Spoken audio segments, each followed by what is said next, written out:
warahmatullahi wabarakatuh. Waalaikumsalam warahmatullahi wabarakatuh. Masih semangat ya, walaupun sudah sore ya, tapi nanti kita insya Allah akan bersenang-senang sini. Ya, nggak ada materi berat. Saya cuma mau berbagi praktik baik saja. Oke, alhamdulillah bersyukur kepada Allah yang mana Allah masih memberikan kita kesehatan sehingga kita dapat masih bersemangat dan berkumpul di ruang guru yang berbahagia ini. Tanpa pula sahabat berikan salam, marilah kita sampaikan kepada perempuan baginda yakni Nabi Muhammad Sallallahu Alaihi Wasallam. Nah, yang saya hormati Ibu Kepala Sekolah Sintri Guru Kesehatan Aceh, yang saya hormati Ibu Pengawas dari Dinas Pendidikan Kabupaten Aceh, dan yang saya hormati Bapak Ibu semua guru-guru hebat SMP Guru Kesehatan Aceh. Dan yang terakhir saya mengucapkan terima kasih banyak kepada Bapak Ibu semua yang sudah berhadir dan mengikuti praktik baik saya hari ini. Oke, langsung saja. Yang pertama, nanti kalau misalkan saya bilang konsentrasi, Bapak Ibu boleh tepuk tangan 4 kali. Saya contohin ya. Konsentrasi, konsentrasi dimulai. Boleh? 4 kali. Coba kita tes ya. Konsentrasi, konsentrasi dimulai. Oke. Nah, jadi tepuk itu sering saya gunakan pada saat saya memberikan klarifikasi. Ketika anak-anak sudah mulai ada yang bersuara, saya konsentrasi dimulai. Nah, jadi kembali fokus. Oke ya. Nanti pada saat misalkan ibunya sudah ini, saya konsentrasi langsung ya, gitu ya. Oke, nah jadi hari ini saya akan berbagi praktik baik tentang implementasi 7 jurus BK hebat. Nah, kemarin itu saya ada pelatihan tentang 7 jurus BK hebat ini yang langsung diselenggarakan oleh Dikdasmen, tapi melalui Dinas Pendidikan. Kami ini calon fasilitator daerah. Kalau yang nasionalnya kita di sini ada Mutiko, ya. Jadi Mutiko sudah berangkat ke Jakarta. Jadi kalau ada Mutiko sini lebih mantap lagi seharusnya. Kami berkolaborasi. Apa sih itu 7 jurus BK hebat? Pasti Bapak Ibu bertanya nih, apa sih yang dinamakan? Apa itu 7 jurus BK hebat? Nah, 7 jurus BK hebat ini adalah program yang dirancang oleh Dikdasmen dalam meningkatkan kompetensi guru untuk membimbing peserta didik secara optimal. Nah, jadi hari ini sedang digenjot nih, BK sedang diperhatikan betul oleh Kemdikdasmen kita, oleh Bapak Mukti. Jadi makanya dibuat pelatihan secara besar-besaran. Belum pernah terjadi pelatihan BK yang seperti saat ini. Jadi kami mengucapkan terima kasih juga Pak kepada Menteri sekarang. Jadi kami lebih diperhatikan ya. Gitu. Jadi, nah apa saja sih 7 jurusnya? Nah, yang pertama itu ada kenali potensi. Nah, kenali potensi itu ini saya jelaskan secara umum aja ya. Kenali potensi itu kami itu kalau di BK ada yang namanya asesmen. Jadi di sini kenali potensi itu kita bisa mengenali gaya belajar anak, ada kita mengenali bakat minat anak, kemudian kepribadian anak. Nah, itu bisa kita kenali dengan di sini.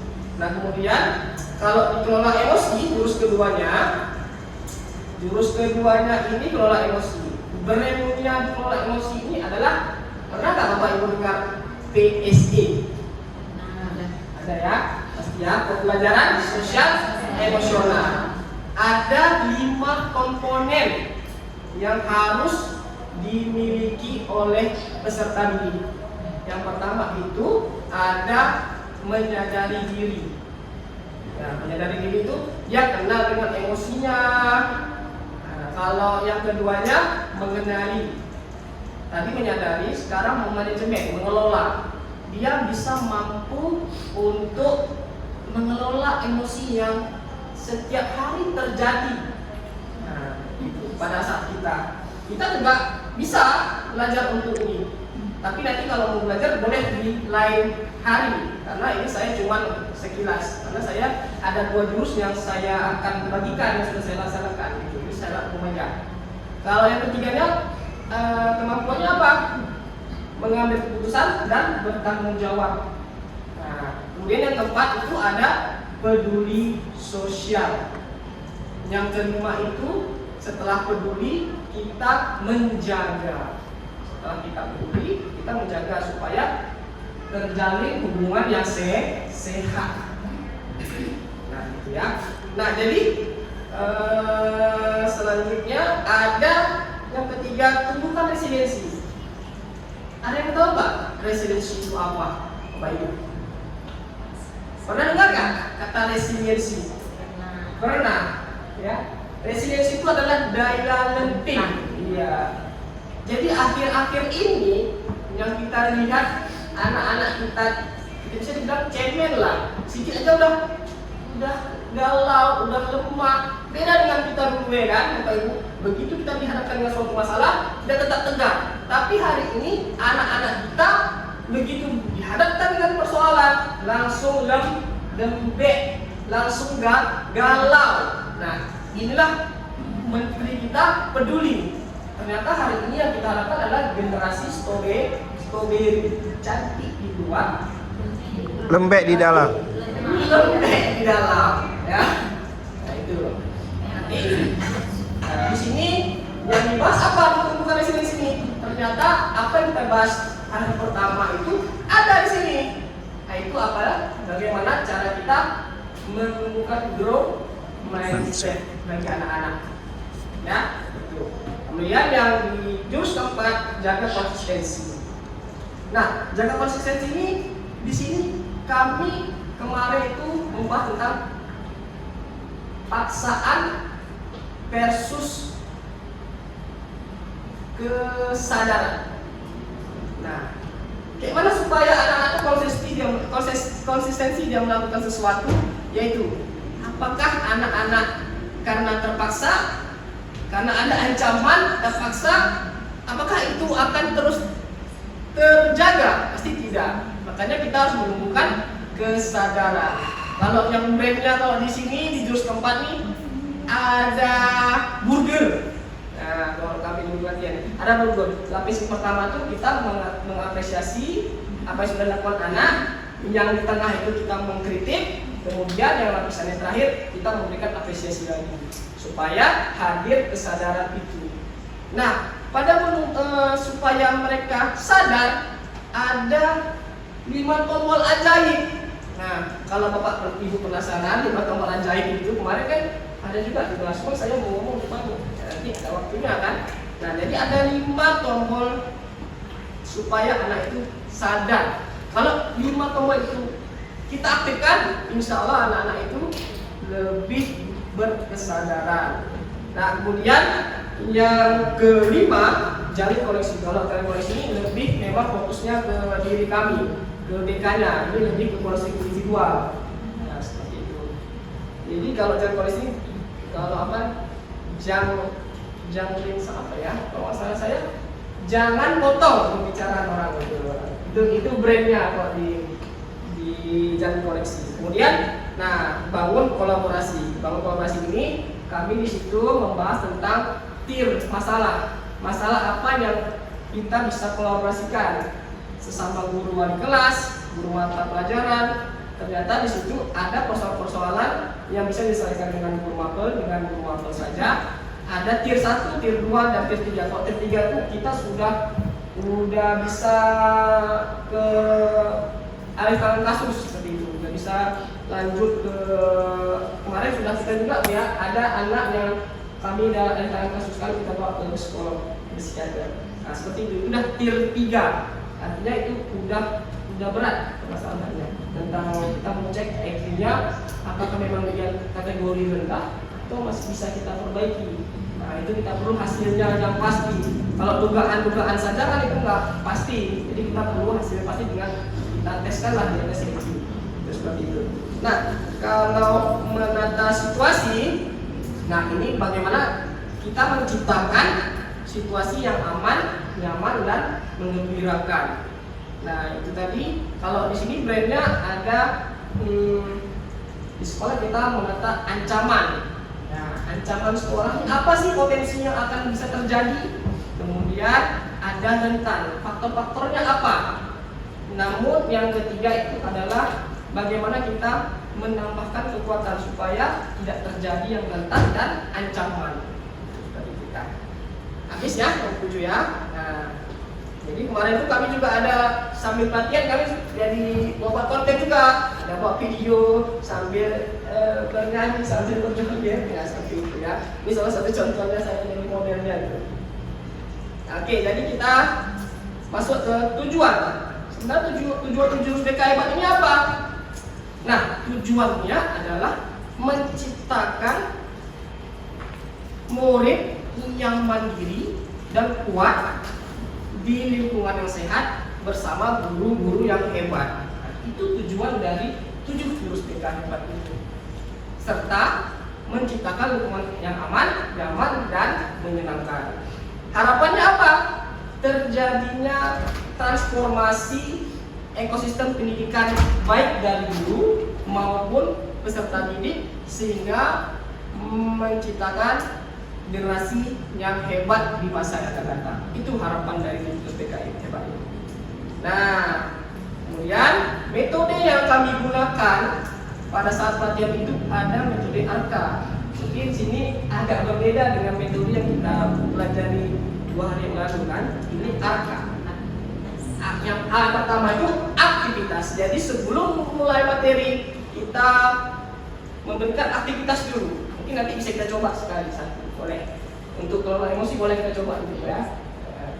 Jadi aktivitas. Jadi kami dilatih untuk melakukan aktivitas terlebih dahulu, kemudian baru merefleksikan apa yang sudah kita lakukan, kemudian baru masuk ke materi konseptual. Baru apa? Baru aplikasi. Dan ini sudah saya terapkan pada saat saya menggunakan jurus 1 untuk OJL pertama. Oke, nah jadi saya kemarin boleh pilih 2 jurus dari ke-7 jurus. Jadi saya pilih implementasi 2 jurusnya. Yang pertama adalah kenali potensi dan kelola emosi. Ini OJL saya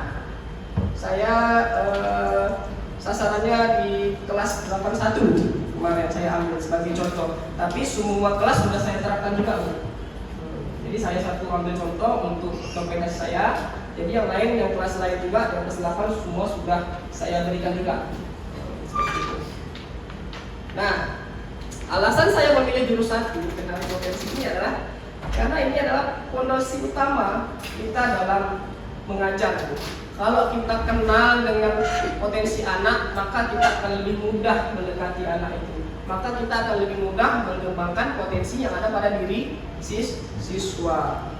Kemudian, alasan saya memilih jurus kelola emosi berdasarkan hasil asesmen yang telah dilakukan atau diperoleh hasil bahwa terdapat permasalahan yang dirasakan oleh peserta didik dalam mengendalikan emosi. Ternyata banyak dari anak kita yang masih belum kenal itu apa sih emosi. Mungkin kita pun masih emosi kita lebih sering ke marah, tapi padahal emosi itu banyak sekali. Seperti itu ya. Nah, jadi sekarang kita masuk ke kenali potensi. Sebelum kita masuk ke sini, saya mau kita buat stripping dulu nih. Mungkin Bapak Ibu udah jenuh kan, dari pagi sampai sore di sekolah, jadi kita buat stripping dulu. Ya, konsentrasi. Konsentrasi dimulai. Oke. Nah, ini cuma mengetes konsentrasi Bapak Ibu. Apakah masih di sini? Jangan nanti raganya ada, jiwanya entah kemana-mana di rumah ya. Oke, jadi permainannya adalah cuma mendengar instruksi apa yang saya bilang. Gampang kan? Gampang kan? Karena saya bilang angkat tangannya. Ya, gampang ya? Yang telinga itu gampang sekali. Oke, kita coba ya. Konsentrasi dimulai. Angkat tangan. Dua. Angkat tangan kemana seharusnya?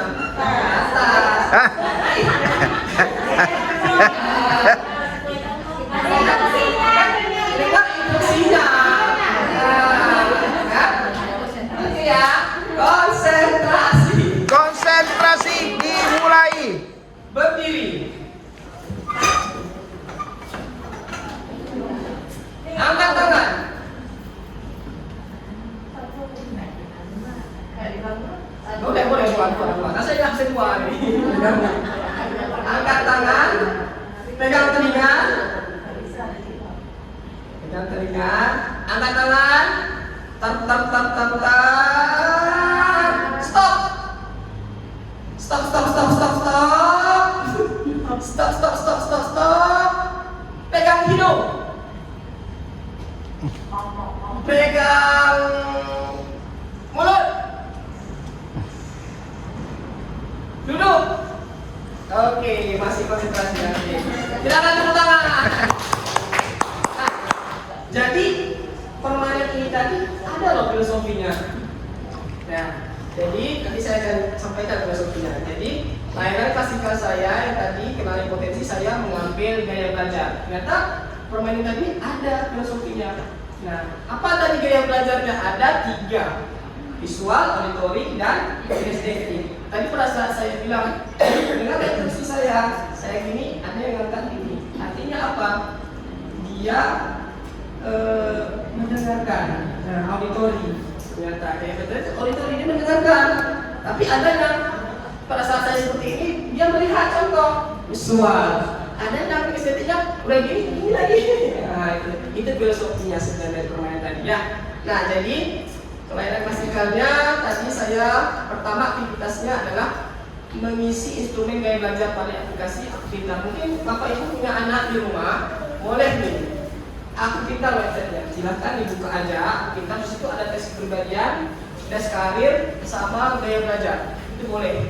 Sekarang pun boleh coba Akupintar, itu ada, nggak gratis soalnya. Jadi di situ kita, iya, itu paling sederhana, tes paling sederhana yang bisa kita tahu untuk mengetahui anak kita tuh gaya belajarnya apa sih. Nah, supaya gunanya kita bisa mengembangkan strategi belajar yang lebih efektif. Nah, kemudian saya lakukan refleksi. Saya tanyakan bagaimana setelah Anda tahu gaya belajarnya, apa yang Anda rasakan. Nah, itu seperti contoh refleksi. Kemudian baru saya masuk ke 3 jenis gaya belajar. Kemudian baru ke aplikasi.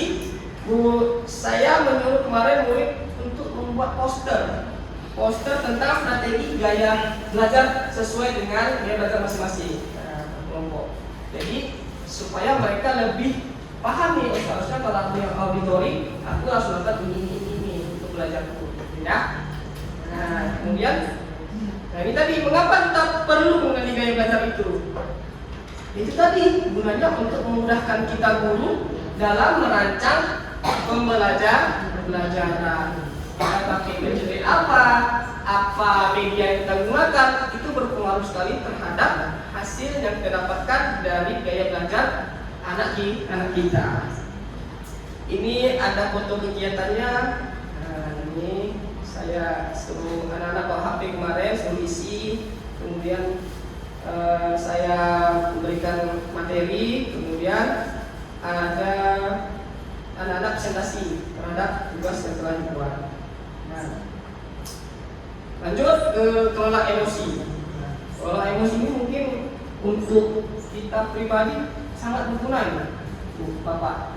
Ya, karena hari ini kita mungkin banyak sekali menghadapi persoalan. Jadi di sini sebenarnya kita mau jadi pengukuran suhu badan tubuh apa? Termometer atau stabilizer.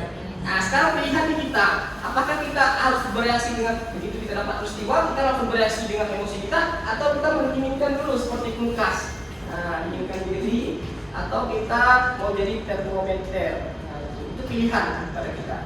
Jadi di situ diajarkan kami ada tekniknya. Jadi ini otak kita tuh ada 3 lapisan. Yang lapisan pertama itu ada neokortex. Kemudian yang ini dari jempol ini adalah pawang, disebut pawang. Kalau kami bilang pawang. Pawang ini limbik, otak limbik yang fungsinya itu perasaan, emosi ya itu. Kalau yang di sini ini namanya reptilian brain. Apa itu reptilian brain? Otak reptil yang paling luas.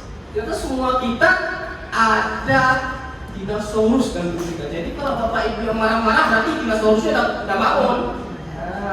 Marah-marah ketika sama anak marah-marah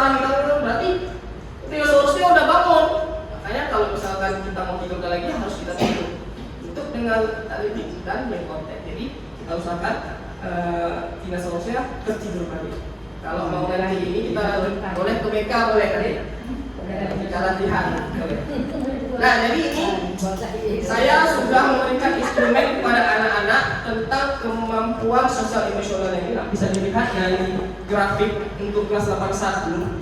Untuk kesadaran diri masih posisi sangat baik itu masih cuma 1 atau 2 orang ini, masih sedikit kali. Tapi lebih banyak cukup ya.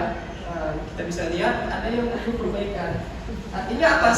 Kenapa saya memberikan instrumen ini? Supaya saya tahu di bagian mana yang bisa saya fokuskan untuk diperbaiki. Seperti itu yang tinggi itu kesadaran diri perlu perbaikan. Tinggi, kesadaran sosial juga masih perlu perbaikan, ada beberapa yang habis itu pengelolaan diri juga, keterampilan berrelasi juga seperti itu. Jadi kita supaya dapat data apa yang kita perlu bisa buatkan untuk kelas itu. Nah, jadi layanan klasikal juga sama. Saya mulai dari aktivitas. Jadi di sini saya menceritakan cerita dan memberikan tanda pada emosi yang muncul. Jadi ini saya media cuma selembar kertas. Jadi saya cerita, begitu saya anak-anak mendengarkan cerita saya begitu dia atau marah atau apa boleh diremukkan kertasnya atau boleh digoyak. Apa nanti kalau misalkan dia lagi senang dengan cerita saya, dia terus seperti itu. Jadi kita bisa lihat ternyata dengan cerita aja anak-anak bisa langsung terpengaruh terhadap emosinya saat itu gitu. Jadi intinya kemarin pada saat itu baru kita refleksikan apa yang terjadi ketika kita langsung emosi. Kertas itu kita ibaratkan hati seseorang. Begitu sudah kita luapkan, kita maki, kita hujat, kita pukul, kita apa, mungkin dia akan memaafkan, tapi dia akan melupakan kejadian itu. Dan itu nggak akan pernah bisa sembuh macam kertas tadi. Mau kita gosok, mau kita apain pun, tetap akan ada bekas. Nah, itu filosofisnya kemarin pada saat saya menggunakan media kertas itu. Cuma sederhana tapi bermanfaat sekali untuk membuat anak-anak berpikir ternyata kalau saya emosi itu ini dampaknya. Ya. Kemudian baru saya masukkan materi konseptual, saya menjelaskan jenis-jenis emosi, manajemen emosi dan cara mengolah emosi. Kemudian aplikasinya ini yang menarik Bapak Ibu. Kemarin saya suruh buatkan anak-anak itu. Nah, ini ada contoh nih. Setiap kelompok itu saya suruh buat roda emosi, ada papan emosi. Nah, jadi ini papan emosi ini setiap hari bisa digunakan Bapak Ibu. Mungkin Bapak Ibu bisa lihat di kelas 85 sudah terpajang, kelas 81 sudah terpajang, insya Allah besok sudah dipajang mereka. Dan kelas lain akan menyusul. Ini hari ini Bapak Ibu misalkan masuk, Bapak Ibu bisa lihat kondisi psikologis anak-anaknya. Wah, ini banyak yang lagi kesal ini. Jadi ya Ibu usahakan pembelajarannya yang menenangkan dulu, kasih dia senang-senang dulu, baru mulai pembelajaran. Jangan pada saat kita anak-anak udah kesal, tambah kita marah-marahin, makin kesal gitu. Jadi ini bisa dilihat langsung perubahannya. Begitu dia datang pagi dari rumah, mungkin dia direpet sama bapaknya, mamanya, dia taruh, ambil, aku lagi kesal, taruh situ. Nanti dengan waktu pulang dia akan berpindah nggak? Itu ada nama-namanya itu. Anak kita lumayan kreatif ya, padahal saya suruh buat papan emosi, jadi dia bisa buat itu saya luar biasa sekali nih anak-anak kita. Ternyata ya hebat. Nah, jadi dibuatnya seperti apa itu? Ada apa stick ya, stick ditulis nama-nama kawannya, itu jadi ditaruh. Jadi setiap hari dia langsung taruh gitu. Ada yang bahagia, ada yang sedih, kita nggak tahu apa permasalahan yang dialami anak-anak kita. Jadi jangan terus mengecap anak-anak ini sama semua. Pokoknya harus dengar saya. Itu harus kita tinggalkan. Nah, kira-kira PSE ini perlu waktu khusus nggak dalam memberikan ini? Iya, Bapak Ibu bisa mengaplikasikannya dengan pembelajaran materi yang Bapak Ibu lakukan di kelas, bisa. Tidak perlu ada waktu khusus kita melatih anak-anak itu, nggak perlu, gitu ya. Jadi ini saja mungkin yang saya berikan. Kira-kira ada tanggapan dari Bapak Ibu tentang 2 jurus yang saya sudah sampaikan, silahkan ini. Assalamualaikum warahmatullahi wabarakatuh. Salam warahmatullahi wabarakatuh. Tadi memang ada kejadian di dalam kelas. Bagaimana kita seorang guru menghadapi anak yang sering membuli kawannya, apalagi misalnya bully nama ayahnya, mengejek-ejek oleh anak yang terlalu lemah dalam kelas. Bagaimana Bu Bapak solusinya? Terima kasih.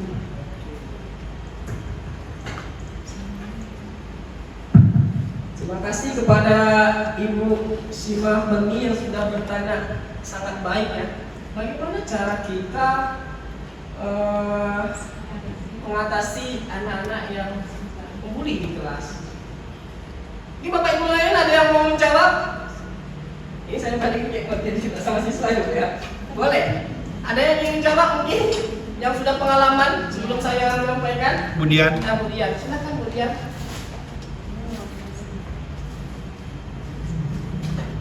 Terima kasih Pak atas kesempatan juga.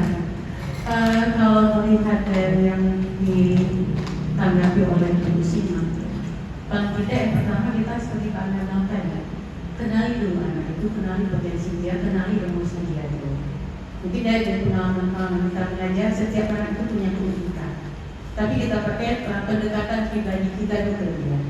Dari pendekatan pribadi kita telusuri dia gimana sampai kita dapat akar masalahnya, baru bisa kita buat kesepakatan dengan dia. Disingkat aja kesepakatan dengan dia seperti apa yang bisa kita lakukan untuk dia dan seperti apa dia bisa menghadapi temannya atau dia berteman dengan temannya dalam hal komunikasi, dalam hal bersikap. Itu bisa. Kemudian bisa kita lihat tindak lanjut. Kan kita guru pribadi kan punya catatan harian juga. Jurnal harian apa catatan hari ini, bagaimana sikap dia, minggu depan bagaimana, sampai ada perubahan dari sifat dia. Otomatis kita tidak menjudge dia dulu, kita mengenali diri dia dulu, kita lihat latar belakang dia dulu seperti apa. Mungkin ini dari saya. Oke, terima kasih. Oke, terima kasih. Tepuk tangan untuk Budian dulu. Lanjut sekali ya, jawabannya ya. Masalahnya anak yang itu selalu dibully dan kacamatanya patah tadi. Bukan di jam saya, jam pulang. Bisa seperti itu. Bukan di jam saya, Jam mulai maksudnya di jam pulang. Nah itulah kepedulian kita sebenarnya, walaupun bukan jam kita, mungkin kita pakai pendekatan kita juga ke dia dulu. Kan kalau kita biarkan bisa berlanjut. Itu contoh saya punya pengalaman juga. Ada kejadian itu di luar jam saya ketika jam pulang. Sampai dia mau ribut, sampai dia mulai. Tapi karena berpikir saya lihat dari jauh, udah mulai ada muncul benih-benih permusuhan nih. Paling nggak kan kita cari tahu dulu. Kita dekati, kita telusuri, sampai kita dapat dengan 2 masalah tadi, bagaimana melihat emosinya, kita buat kesepakatan dengan dia. Itu Oke, baik Budian, terima kasih Budian telah membantu menjawab. Jadi sedikit saya tambahin Ibu Simah Beni. Jadi saya pernah membaca anak yang suka bullying itu ternyata ada tangki yang tidak terpenuhi pada dirinya. Ya, dia suka mukul, dia suka ngejek. Artinya apa? Ada tangki yang pada dia nggak terpenuhi dari keluarganya. Ya. Artinya bisa saja tidak pernah terdapat pelukan dari orang tua, tidak ada pernah perhatian dari orang tua sehingga dia berlaku seperti itu. Jadi kita harus mengenali dulu seperti yang Budian tadi. Setelah kita kenali, makanya kita ada tadi yang jurus ke berapa tadi Bu Beni? Ke-7. Nah, ada menata situasi. Artinya apa? Itulah ciri peran kita semua bekerja sama untuk membuat sekolah ini yang aman, nyaman, dan menyegarkan tanpa adanya kasus perundungan. Artinya apa? Dulu sudah pernah kita buat program Roots, ada agen-agen perubahan. Jadi itu cepat terdata. Jadi cepat terdata, ada yang membuli itu langsung melapor. Jadi cepat kita selesaikan di BK. Jadi artinya apa? Ada kesepakatan seperti kalau kami itu Bu namanya kontrak perilaku Bu. Nah, jadi ada kontrak perilaku kita dengan anak. Nah, jadi kalau Bu Pengi melihat anak hari ini dibully, dia lapor aja boleh, nggak apa-apa. Mungkin kalau Bu Pengi nanti ini jadi emosi mendengar satu cerita, mungkin Ibu Pengi terpengaruh, bisa jadi menggerakkannya paling anak nih. Jadi nanti takutnya jadi ini kan, jadi lihat penting pisahkan atau apa langsung lapor ke kita boleh. Nanti kita akan di BK kita akan kasih counseling individual itu harus melakukan pendekatan yang luar biasa lembut untuk anak-anak yang suka membuli itu. Sekali Pak Angga. Ya silakan. Kalau misalnya kejadian seperti itu, atau ke wali kelas, ke BK, atau ke kepala sekolah. Oke, kalau misalkan di depan mata ibu melihat atau di jam ibu, misalkan nih, nah ini udah masuk ke tir, nah kolaborasi, ya udah masuk nih. Jadi pada saat bebengi, misalkan nih, saya kasih contoh di kelas terjadi anak yang bully, itu bebengi, gimana cara supaya bebengi dulu yang menyelesaikan, karena itu jam bebengi. Artinya apa? Ibu bebengi sudah selesaikan, tetap laporkan aja, Bu tadi ada ini. Jadi kita akan memantau kemana, apakah ada perubahan. Kalau ada perubahan, baru ke wali kelas. Nah, wali kelas sudah menangani. Kalau masih wali kelas nggak bisa juga, baru ke kita BK. Baru di situ akan kita kolaborasi. Kita akan lebih mendetail cara pembinaannya. Kemudian kalau misalkan nggak mampu juga, baru kami mengundang kesiswaan. Seperti itu. Jadi selama ini alhamdulillah kalau saya bisa saya atasi, insya Allah saya nggak jarang ya Bu ya, saya melapor ke ibu kepala sekolah atau ujian, karena alhamdulillah yang bisa kita tangani. Kalau misalnya kita udah nggak bisa tangani, baru kita kolaborasi dengan pihak atasan. Itu ada masalah-masalahnya akhir-akhir tadi. Seperti itu hubungi. Mungkin Bapak Ibu lain ada, kalau tidak ada kita padai pertemuan kita. Sebelum kita padai, kita nyanyi dulu boleh? Jadi kami ada jingle hebat ini ya.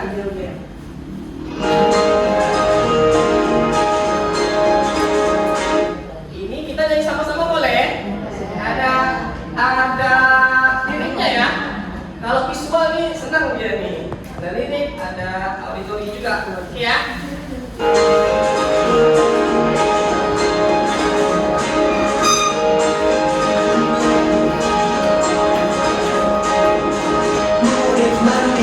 yang kuat,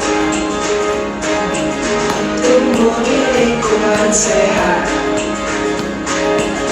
bersama guru yang hebat, penuh cinta dan bersahabat, mendidik dengan tulus, menggunakan 7 jurus, kenali potensi, kelola emosi, tumbuhkan resiliensi, jaga konsistensi, terjalin koneksi, membangun kolaborasi, dan menata situasi.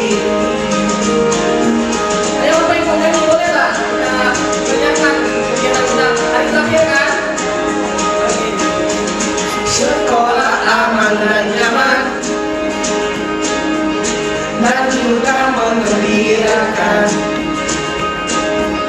tempat bertumbuh harapan, bersama ayo kita wujudkan, mendidik dengan tulus, gunakan 7 jurus, kenali potensi, kelola emosi, tumbuhkan resiliensi, jaga konsistensi, dan jalin koneksi, membangun kolaborasi, dan menata situasi.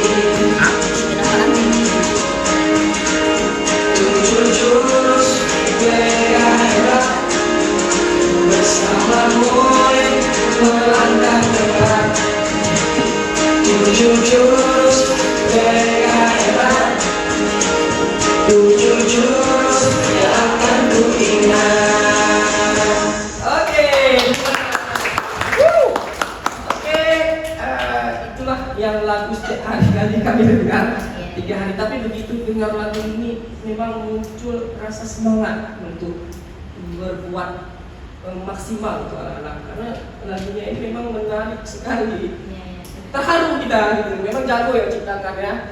Oke ya. Mungkin dari saya cukup ini saja. Kalau Bapak Ibu mungkin yang lain ada mau tahu lagi, mungkin nggak sempat ya Bu yang kita praktekkan ya. Tapi karena waktunya cuma dan waktu nanti kan, mungkin kalau apa di ruang mereka boleh. Saya bersedia. Kita ada 5 orang boleh kita Pak, tapi mau materi itu bukan definisi.